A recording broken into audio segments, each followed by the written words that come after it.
Aquí comienza. La arquitectura no es una caja. Un programa hecho con amor y sin miedo a incomodar.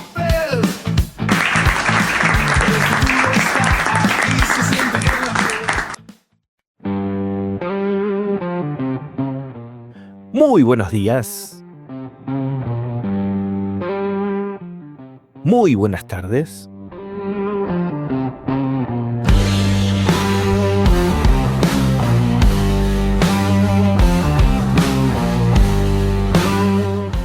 Y muy buenas noches. I've been walking in a cave, same old wall, same old game.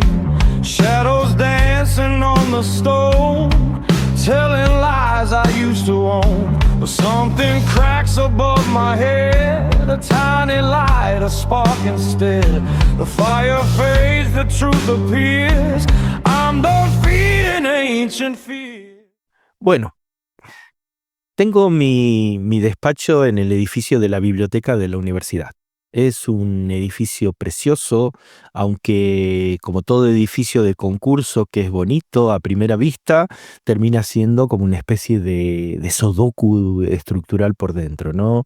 Esa cosa tan elegante que gana premios y luego cuando le empiezas a poner estructura, cuando le empiezas a poner funciones, aparecen, no sé, despachos, talleres, aulas, zonas que antes no existían ni en los planos del arquitecto original. Bueno, es la tormenta perfecta. Ahora el edificio es una especie de, no sé, de Frankenstein administrativo, pero sin el glamour gótico que tiene la novela, ¿no? Son solo problemas. Es un edificio que acaba convertido en un monstruo híbrido hecho de remiendos y de muchísimos milagros técnicos. Pero es bonito. Es lindo, a mí me gusta mucho y sobre todo tiene esa cosa de espacio alrededor, como que uno cuando va caminando para encontrarse con el edificio tiene ese espacio de reunión, ¿no? Siempre hay gente y siempre hay estudiantes alrededor, descansando, leyendo, conversando. Es un espacio bonito. Pero si ese espacio ya complejo por naturaleza le sumas la fauna universitaria disputándose cada metro cuadrado como si fueran unas hienas alrededor de la última cebra del Serengeti, bueno, es el ecosistema completo, ¿no? La ley de la selva, versión Architects Edition, ¿no? Mi despacho, por suerte, o quizás por ironía divina, está en una zona bastante peculiar. Creo que sinceramente que es el sector más tranquilo de toda la biblioteca, incluso más tranquilo que la sala de lectura. Es como una especie de cápsula aislada, silenciosa, un pequeño agujero de gusano hacia un universo donde por fin nadie grita mi nombre ni me pregunta, profe, ¿le puedo entregar el trabajo la semana que viene? No, ahí no está. Mi despacho es como el despacho de Fox Mulder, ¿no? En los Expedientes Secretos X. Es una cápsula espacio-temporal escondida en el vacío burocrático dentro de la universidad. This is so funny. Pero claro, llegar hasta allí es otra historia. El acceso es como decirlo, quizás siendo generoso diría que solamente es tortuoso. Es casi como una coreografía iniciática. Hay que bajar una escalera que parece diseñada expresamente para firmar la precuela del Exorcista, ¿no? Uno cruza un pasillo largo, infinito, un pasillo blanco, casi hospitalario, con puertas sucesivas hacia el lado derecho y hacia la izquierda está un muro ciego. Es una situación en la que uno espera en cualquier momento que aparezca un zombie, que aparezca un asesino serial o algún estudiante del turno tarde pidiendo una prórroga, no sé, o todo junto a la vez, ya que estamos puestos para economizar con el susto, ¿no? No sé si recuerdan esa vieja serie del Agente 86 donde este personaje debía atravesar un sinfín de puertas hasta llegar al cuartel general, hasta el centro del cuartel general, ¿no? Bueno, ese es mi caso. En mi caso son 7 puertas, y no les miento, 7 puertas en un camino descendente hacia una especie de inframundo. Lo fantástico del espacio es que una vez que uno atraviesa ese umbral de la puerta de acceso al despacho, que es un umbral digno de inframundo, accede al espacio propiamente dicho de mi despacho y te encuentras con un jardín interno que vive su propio régimen climático. Ahí dentro el clima no responde a ninguna lógica humana, no sabes si afuera llueve, si hay nieve, si ha estallado un apocalipsis zombie o si no han invadido los extraterrestres. Ese jardín lo absorbe absolutamente todo, genera un microclima tan autosuficiente que cuando uno entra a ese espacio, el mundo exterior deja de tener sentido. This is magic. Hay una ventana, sí, pero está ahí solo para cumplir el código técnico porque no informa absolutamente de nada. En más de una oportunidad me han encontrado con un suéter en plena ola de calor veraniega en Madrid o en mangas de camisa cuando afuera se congelan hasta las ideas, ¿no?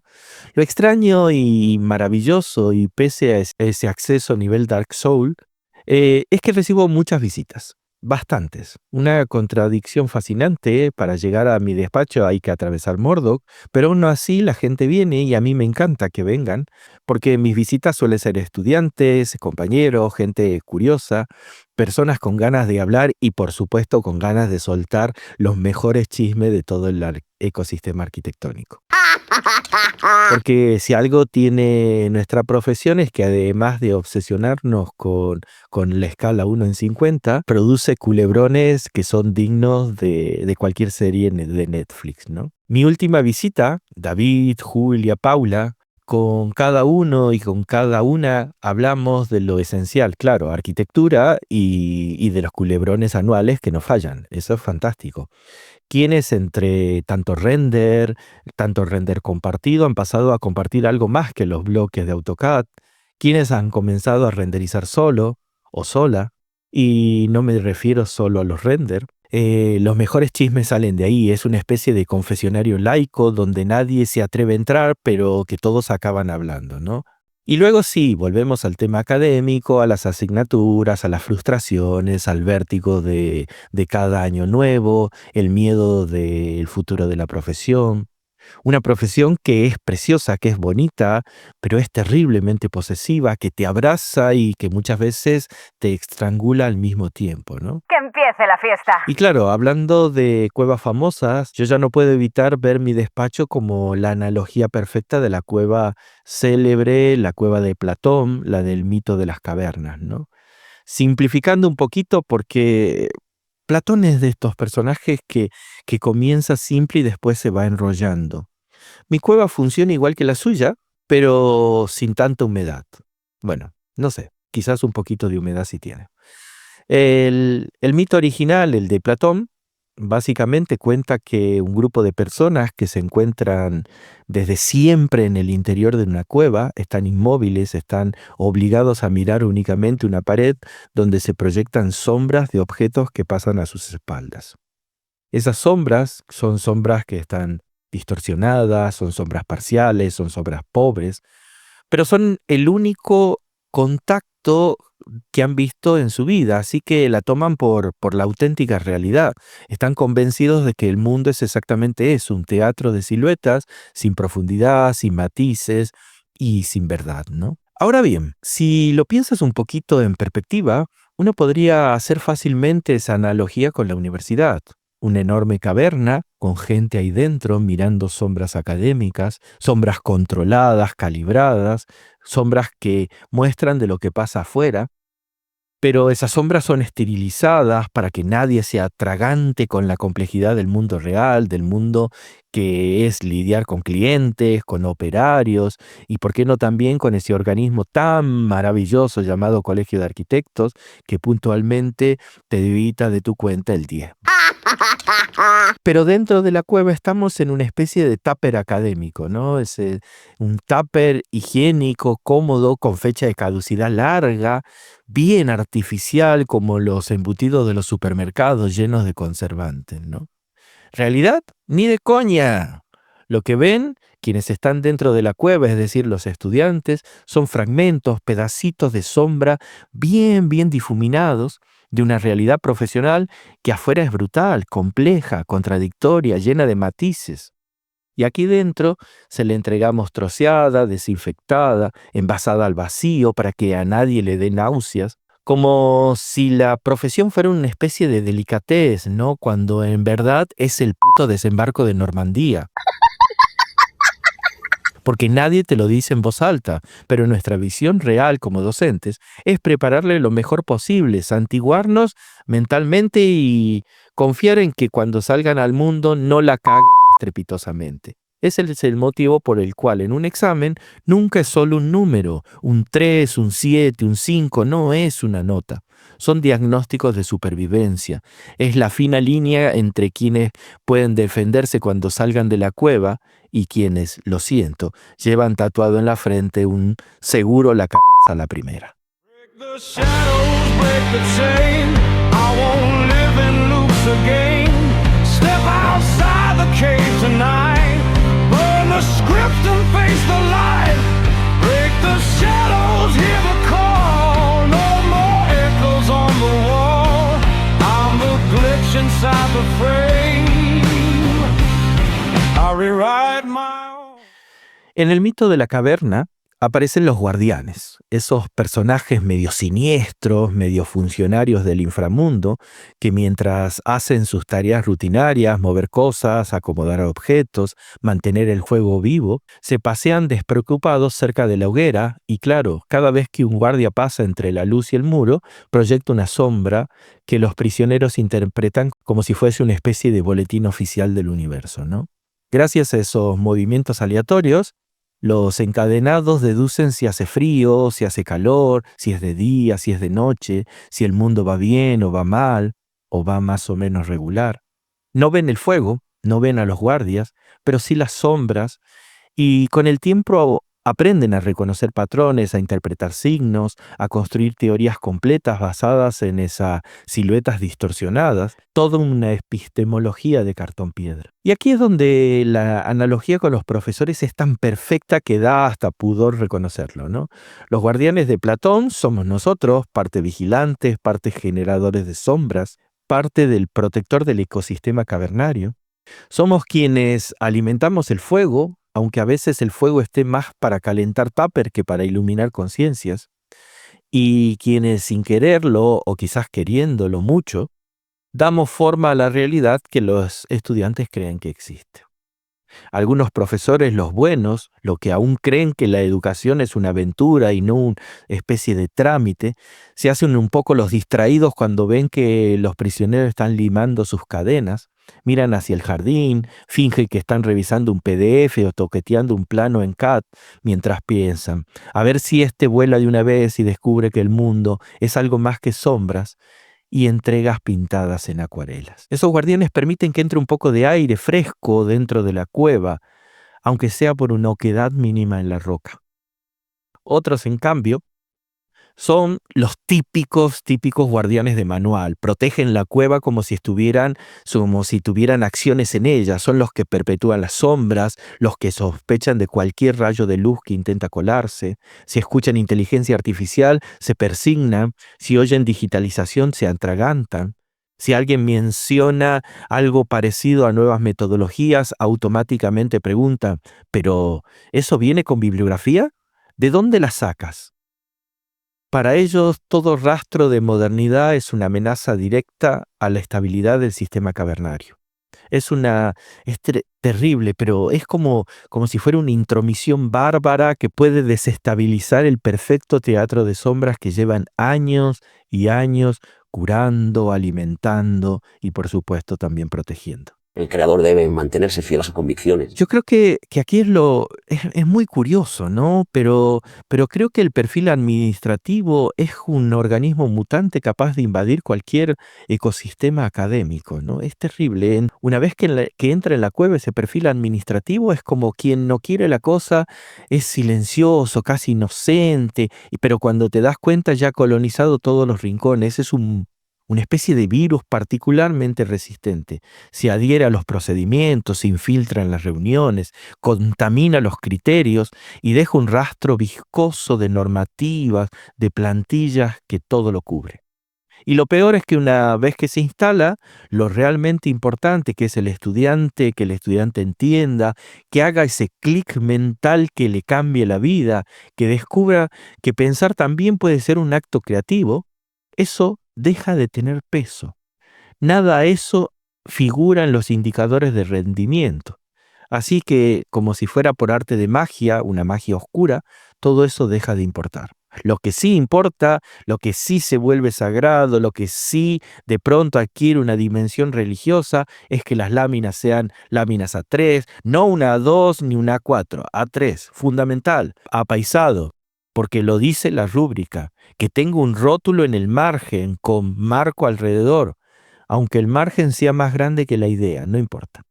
Que el título esté en Arial 12 con interlineado en 1.5, como si la salvación académica viniera de incorporar el kerning, ¿no? La arquitectura pasa casi a un segundo plano. Lo esencial no es si el estudiante ha entendido el espacio, sino si ha interpretado correctamente la plantilla. Y así, sin darnos cuenta, la cueva deja de ser un lugar para aprender a mirar el mundo y se convierte en una especie de polígono industrial de formatos, normas, trámites donde el pensamiento crítico se procesa como si fuera una especie de expediente más. Eso sí, que no copie y que no use ChatGPT. Y encima, todo por 10. 10 frentes de lámina, 10 plantas, 10 cortes en escala 1:10, como si la arquitectura fuese un sacrificio ritual al dios de la acumulación, porque la cantidad siempre es mejor que la calidad. Faltaría más. Esto, entender no puedo. No vaya a ser que un día los estudiantes levanten la mirada del montón de entregas y por accidente vean fuera de la cueva. Imagínate el desastre de descubrir que pensar vale más que repetir, que un buen dibujo puede pesar más que 20 mediocres. Terrible. Que la luz del exterior existe. Y claro, eso sería imperdonable. Mejor saturarlos con decenas de láminas hasta que el mundo real quede tan lejos, pero tan lejos como el sol en el mito de Platón. Y ahí estamos todos. Lo queramos o no, en esta tragicomedia platónica entre guardianes que mantienen viva la hoguera y guardianes que no quieren que nada cambie, como si detrás de esa pared no hubiera un mundo entero esperando ser visto.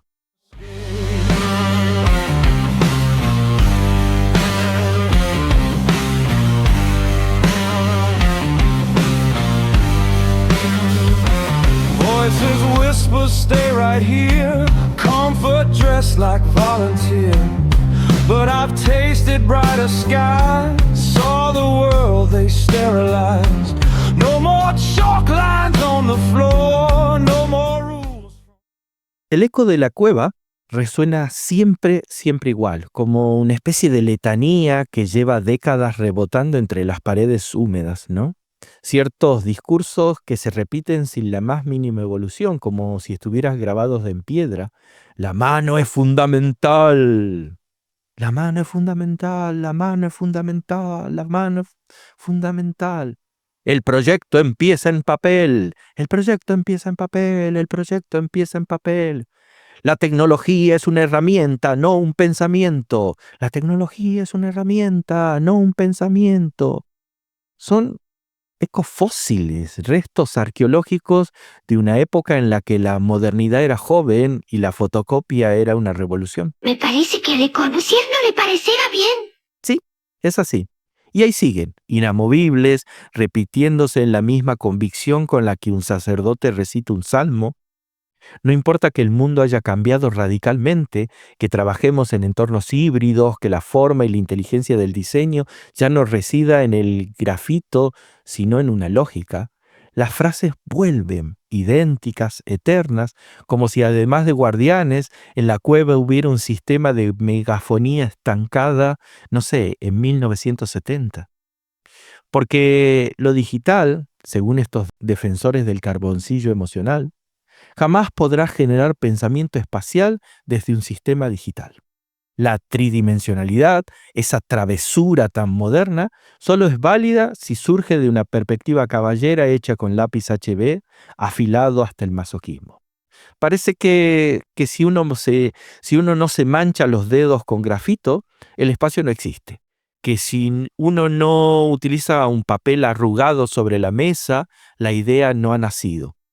que si el ordenador participa, el proyecto se contamina de una especie de herejía tecnológica. Es una lógica delirante, pero profundamente enraizada.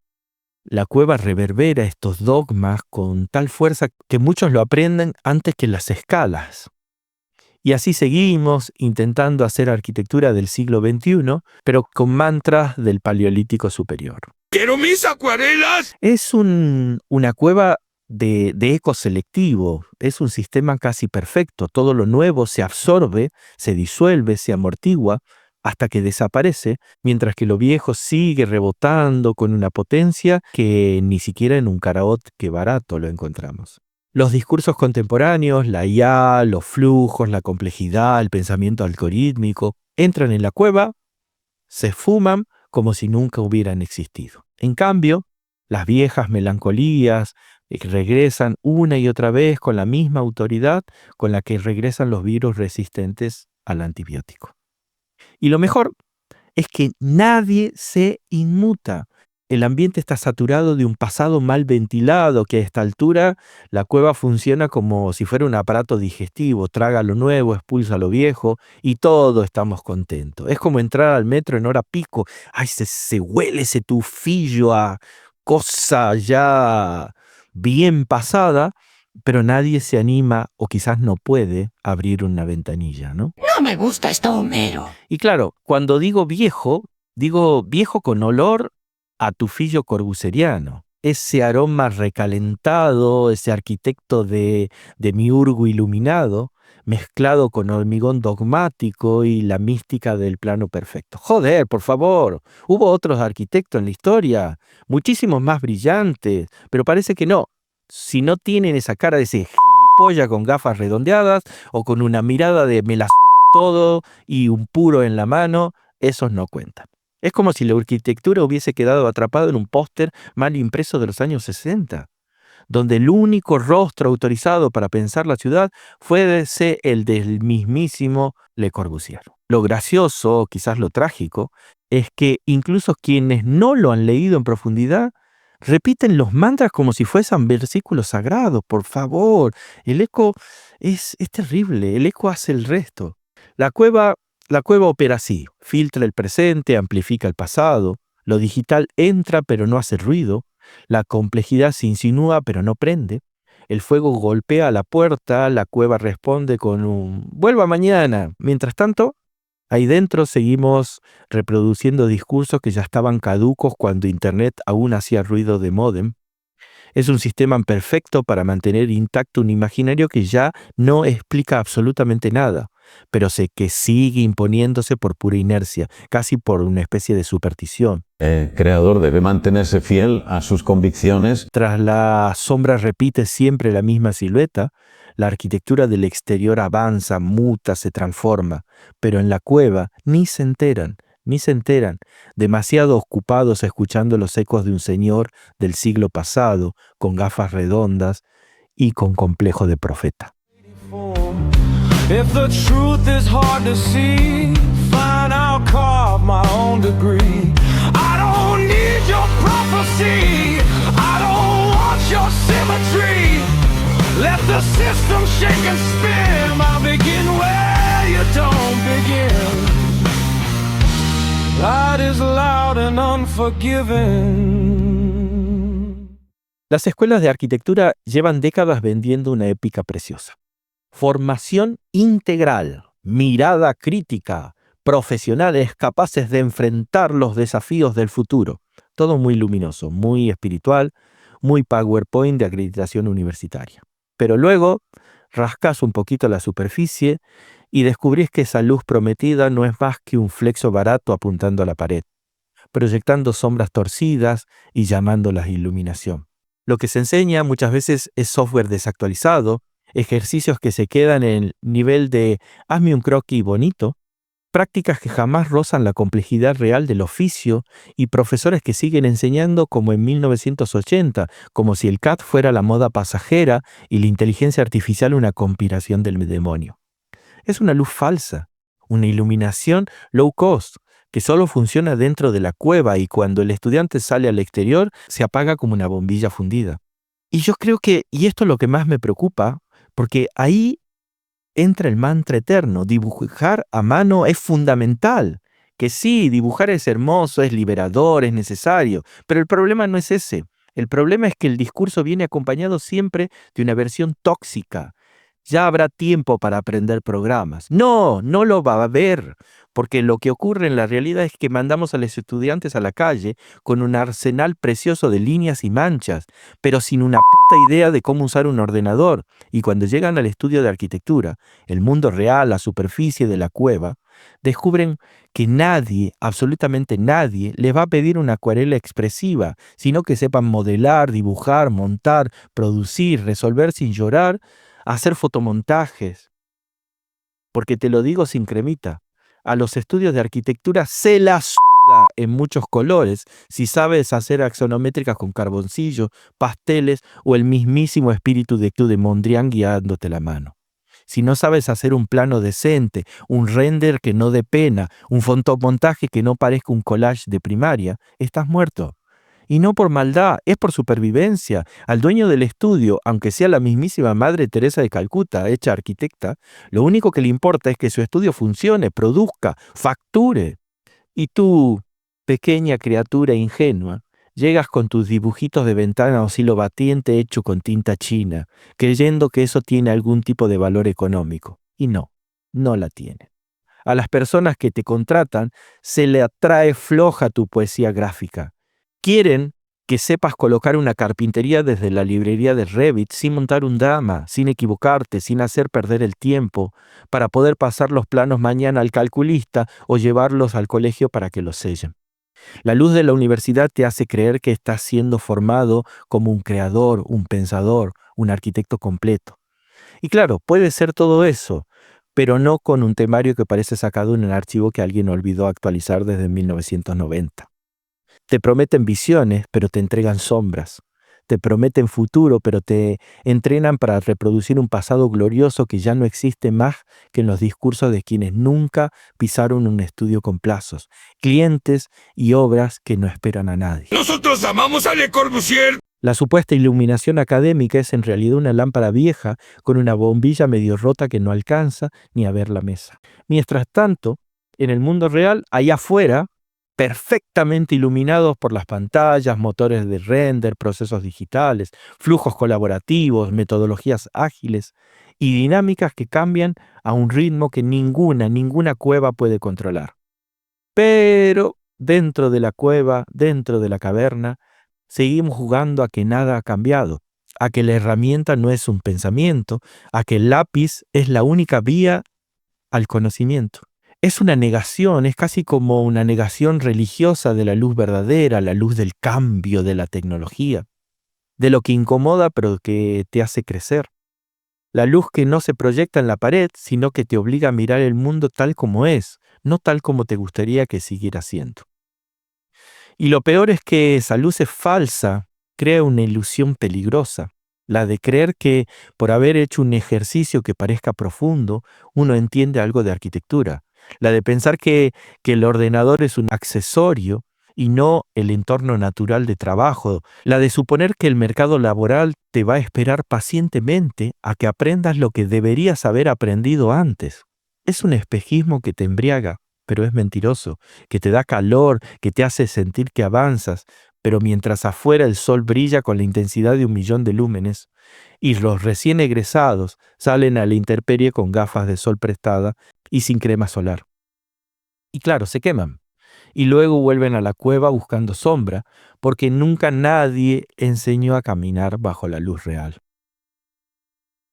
Al final, la iluminación académica no ilumina nada, solo disimula la oscuridad.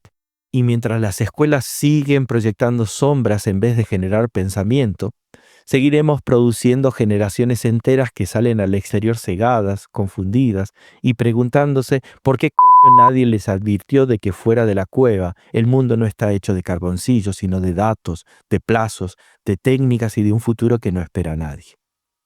Claro, porque vas a escuchar a muchísimas esas frases épicas del tipo yo sé dibujar y aún hoy dibujo a mano en mi estudio. Claro, hijo de p***, ¿Cómo no vas a dibujar a mano si llevas 20 años con tu estudio montado? Tenés una clientela cautiva que ya te conoce, un ecosistema que te mantiene y te llama incluso para cambiar el puto papel tapiz en el cuarto de los niños.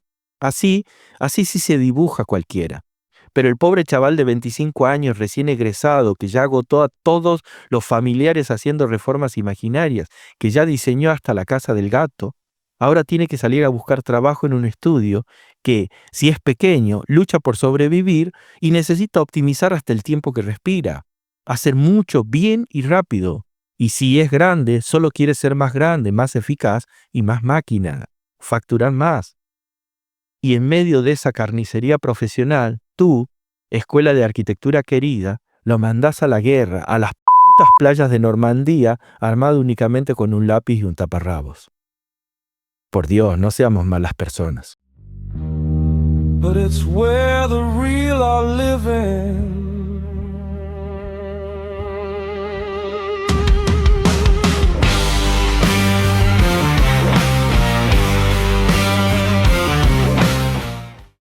En toda cueva hay quienes aceptan las sombras como verdad absoluta y quienes tarde o temprano notan que algo no encaja, que el eco repite demasiado, que las paredes están demasiado limpias para ser reales, que la supuesta salida oficial, ese camino ceremonial lleno de asignaturas, entregas y presentaciones de PowerPoint que te dicen que es la vía, en realidad no llevan al exterior, sino a otra cámara aún más profunda, y entonces aparece esa otra especie de estudiantes, el que no espera que nadie le abra la puerta, el que no confía en los guardias que le muestren la luz, el que excava su propio túnel. Son los que aprenden solos porque entienden muy pronto que quedarse quieto es morir oxidado. Son los que se forman en la IA sin que nadie les explique dónde se hace clic, los que descubren Grasshopper, Blender, Revit, Unreal, o lo que toque ese año. No porque se los pidan en una rúbrica absurda, sino porque intuyen o directamente saben que ahí está el futuro. Y como la cueva jamás le dará permiso para explorar, deciden romper la roca, aunque sea con las uñas. Crean sus propios métodos, sus propios atajos, sus propios criterios. No esperan a que cambien el plan de estudio, lo cambian ellos en silencio, en su portátil, en sus noches sin dormir. Son fugitivos, y estos fugitivos laterales descubren muy pronto que un secreto que nadie les atreve a decir en voz alta: la cueva no tenía techo, nunca lo tuvo. Pero como todos miraban hacia adelante, hacia la pared, donde bailaban las sombras, nadie pensó en mirar hacia arriba. Ellos sí. Y cuando descubren el hueco, cuando asoman la cabeza y ven que afuera hay luz real, colores reales, complejidad real, no vuelven a mirar atrás. Son los estudiantes que se convierten en estrellas, no por cuestiones de talento innato, sino por pura terquedad evolutiva, por negarse a creer que es la única forma de aprender arquitectura es aceptando ese teatrillo de sombras. Y luego están sus conversaciones, que son deliciosas, son conversaciones pragmáticas, te miran y te dicen: sí, hay que pasar por esto, hay que hacer las mierdas rápido, entregar, aprobar, porque si no te cargas con 100 sombras más. Pero luego haré lo que me salga de los cojones. Y lo dicen con esa mezcla de lucidez y desafío que solo tienes quienes ya han visto la luz. Saben exactamente lo que están mirando. Cumplir para no hundirse, pero no se dejan domesticar. Y mientras muchos guardianes siguen convencidos de que controlan la cueva, están los otros que ya están afuera, caminando, aprendiendo, modelando, construyendo su propio mundo sin pedir permiso. Esa fuga lateral es paradójicamente el único acto verdaderamente arquitectónico dentro de la cueva. Reinventar el espacio, romper el límite, transformar el entorno que te oprime en uno que te impulsa. Y claro, como siempre ocurre con quienes escapan, luego son los que brillan. Mientras otros siguen discutiendo si la sombra tiene buena línea de contorno, ellos ya están diseñando con la luz. Y aquí viene lo paradójico. Lo paradójico es que la cueva también miente con elegancia, con aplomo, con esa habilidad tan universitaria para reescribir la historia sin pestañear. Porque estos que se escapan, los que cavaron túneles, los que rompieron el techo, los que aprendieron solo, cuando reingresan simbólicamente a la cueva para dar charlas, conferencias o entrevistas, traen un discurso tan pulido que parece que su genialidad se hubiese gestado en las mismísimas sombras que despreciaron. De repente, cuentan que todo empezó con aquella acuarela mágica, con esa línea de carboncillos, con ese profesor que les enseñó a ver a través del lápiz. La mitología se reconstruye de tal manera que la fuga desaparece. Y lo que queda es un relato que encaja perfectamente en el ecosistema académico de la sombra. La cueva lo abraza como un hijo pródigo y ellos lo sonríen como si nunca hubiesen querido dinamitarla. Es un poquito, creo yo, el espíritu de la tribu o el síndrome de Estocolmo, quizás, ¿no? Así que te encuentras a estas estrellas explicando cómo esa acuarela ingenua, hecha una tarde de resaca en primero de carrera, fue el origen de la primera fachada paramétrica optimizada con algoritmos genéticos. Ni ellos se la creen. Como aquella manchita de carmín que añadieron para dar dramatismo al horizonte contiene, según ellos, el germen puro de un sistema computacional que hoy fabrica con un brazo robot de 6 ejes. Es genial. Y ahí está la paradoja, ¿no? El éxito que nació fuera de la cueva acaba siendo justificable, homologable, santificable, solo si se reescribe con una prolongación natural de las sombras. La narrativa del genio autodidacta se disfraza de continuidad académica. Sí, es así.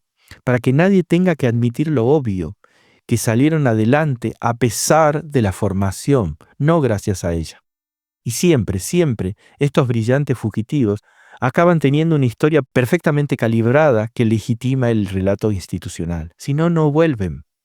Hablan de sensibilidad artística, de intuición temprana, de cómo todo esto está conectado, de cómo la base es importante, de cómo la mano te da cosas que la máquina no.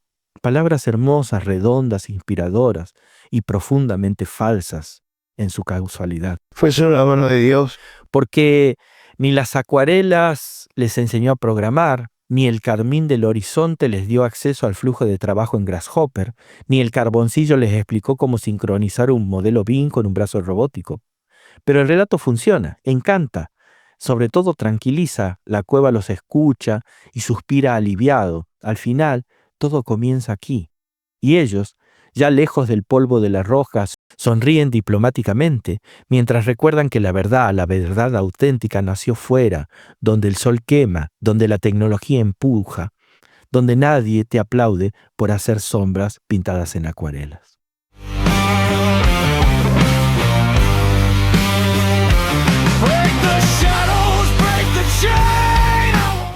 Hay una metáfora muy triste, una de esas historias inspiracionales que circulan por redes sociales con tipografías horrendas, fotos robadas de banco de imágenes, pero que a pesar de todo te hace pensar un poquito. Estoy seguro que ya la conoces, que en algún momento llegó a ti, pero por si acaso, ahí va. Se cuenta que de pequeño un elefante estaba atado con una cadena que no podía romper. Tiraba, pero era demasiado débil, demasiado pequeño para poder soltarse.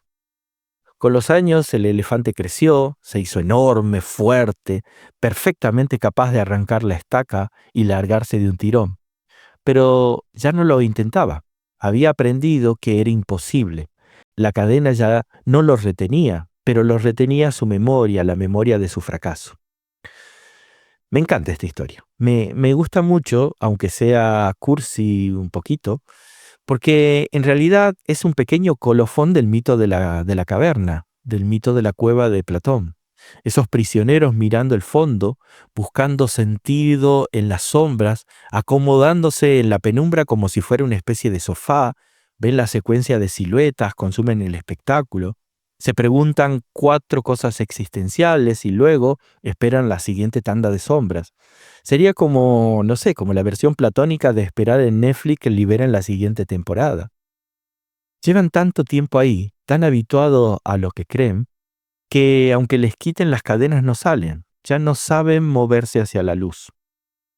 Esta historia del elefante es triste, sí, pero también es lo que ocurre constantemente en la cueva de nuestras universidades. Y aquí te pido que si estás escuchando esto, que tengas un mínimo de honestidad. ¿Cuándo fue la última vez que te preguntaste para qué carajo haces esos ejercicios? ¿Qué aprendés dibujando 25 láminas idénticas salvo cómo sombrear ridículamente una forma? ¿Qué sentido tiene repetir un proceso que ya está muerto? ¿Cuántas veces te has quedado dentro, no porque no puedes salir, sino porque te han entrenado para creer que afuera estás condenado a fallar? Una vez creo que ya lo conté, en una asignatura que daba hace mucho tiempo en la Universidad de Buenos Aires, Introducción a la Arquitectura Contemporánea, había un ejercicio donde los estudiantes tenían que hacer una maqueta. Cada año venían el mismo desfile de cartones mal cortados, porque encima era una asignatura de primero, cúters sin filo y maquetas que parecían una especie de víctimas de un gato con ansiedad. This is so funny. Hasta que un año, una chica decidió que no iba a perder ni un minuto de esa liturgia absurda, dibujó todos los planos en CAD, los mandó a cortar por láser y presentó una maqueta espectacular, alucinante. Era una maqueta precisa, limpia, muy profesional, era una maravilla, era una joya dentro de todas las demás, ¿no? Claro, cuando llegó la calificación, el profesor responsable le puso un 5, un mugroso 5. Y no exagero, esto es una historia real. Me encantaría acordarme el nombre de la chica, pero no me acuerdo. La chica, con toda la razón del universo, fue a quejarse y le preguntó con claridad por qué. O sea, ¿por qué tenía 5 si su maqueta estaba muy bien y se notaba que estaba superior? Y el profesor le dijo que porque había hecho trampa, que había utilizado una cortadora láser para hacer la maqueta. Y la chica, con una claridad que yo creo que debería grabarse en mármol, ¿no? Le dijo, explíqueme qué me va a hacer mejor arquitecta porque yo sepa cortar cartones. Genial, sublime.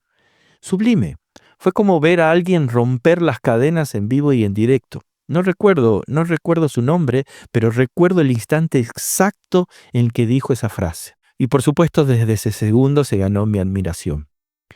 Porque no solo cuestionó la tarea, cuestionó la cueva entera, cuestionó las sombras, la hoguera, los guardianes, el sistema completo. Preguntó lo que nadie preguntaba. ¿Qué coño estamos haciendo? ¿Para qué? ¿Quién se beneficia? ¿Por qué seguimos fingiendo que la cadena es real? Y ese es el punto. La cueva no se sostiene con muros, se sostiene con hábitos. Se sostiene con el siempre se ha hecho así, con el miedo a quejarse, con la inercia, con la necesidad de encajar. Pero cada vez que alguien te pregunta algo incómodo, cada vez que alguien hace el túnel lateral, cada vez que alguien desafía un ejercicio que no sirve para nada, una piedra se cae del techo, una sombra se distorsiona, algo se destabiliza y eso es maravilloso. Porque en el fondo, la historia del elefante no va del elefante, va de nosotros, va de las veces que aceptamos la cadena como destino cuando ya podríamos romperla sin esfuerzo. Va de conformarnos con sombra creyendo que son el mundo. Va de mirar el suelo cuando deberían mirar hacia la salida. Va de callarse cuando algo chirría. Va de no atreverse a hacer la pregunta, ¿esto me hace mejor o solo me mantiene ocupado?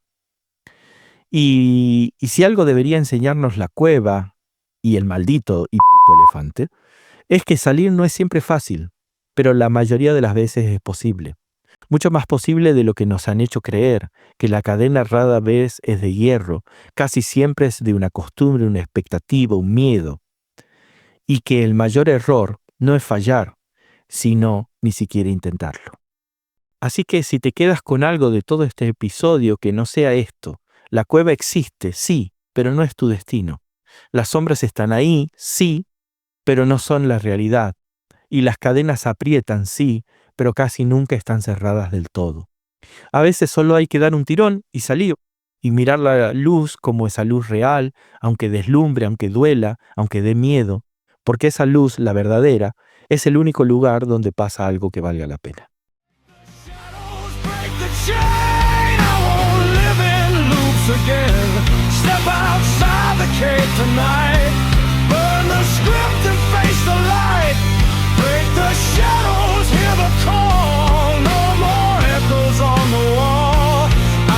Glitch the moon. Watch me walking out of flame. Postdata. Si te quedaste con ganas de más, seguimos la conversación en X como @frailemarcelo o en Instagram en @marcefraile. También puedes encontrarme en Facebook o en LinkedIn como Marcelo Fraile Narváez o escribirme directamente al correo a mfrailenarvaez@gmail.com. Tus comentarios, like y reseñas son el combustible que mantiene vivo este proyecto y que lo ayudan a crecer. Gracias por escuchar, por estar al otro lado y por seguir creyendo que la arquitectura puede ser algo más que una caja. Pórtense bien, sean felices y nos vemos pronto. Un gran abrazo. Chau. Has escuchado La arquitectura no es una caja, con Marcelo Fraile Narváez.